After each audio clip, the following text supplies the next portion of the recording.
Good morning. Are you guys comfortable standing there? It makes me feel guilty. Maybe if you want to, there's one seat here. But anyway, hopefully you won't fall asleep if you're standing up, so that's good. I'm very honored, deeply honored to be at the US Air Force Academy and at this great symposium.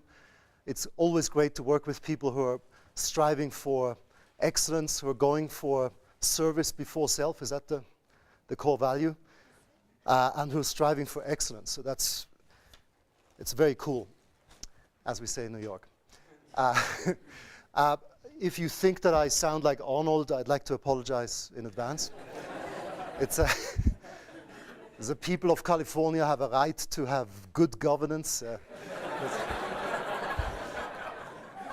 Hasta la vista, baby. I'll be back. So, but let's actually get right to it. I want to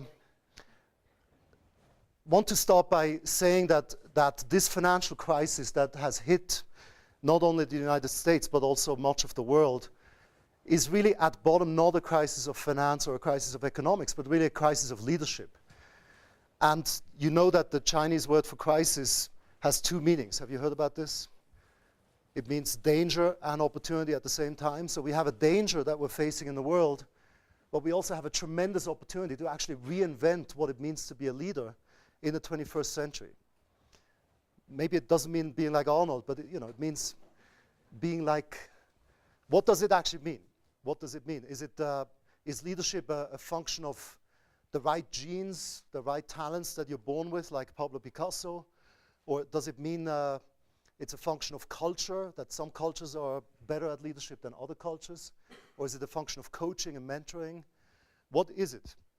So I'd like to start with a quick exercise, and this session will be very interactive, I hope, because I already know what I'm going to say, so I'd rather you speak more than I. So if you would take a piece of paper, does everybody have a piece of paper and a pencil? The key tools of leadership.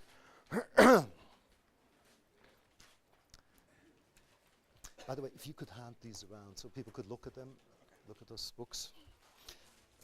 And write down, just take a moment to write down the 3 leaders that you know that are the best leaders that you're aware of. Who are the 3 best leaders that you're aware of? They could be in business, they could be in the military, they could be in government, they could be religious leaders, they could be dead or alive.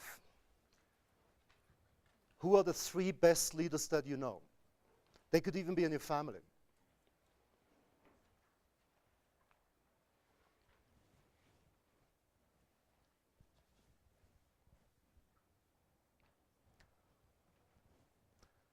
The 3 best leaders that you're aware of. I know it's still early in the morning, but activate your brains. Okay, how many do you have? How many do you have? I've got 2 so far. You got 2? Okay, that's pretty good.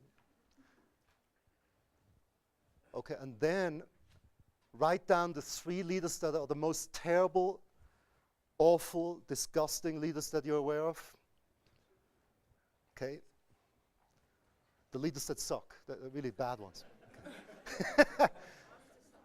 And again, they could be in any sector of society. They could be in business, government, military, God forbid, military. And God forbid, they could even be in your family.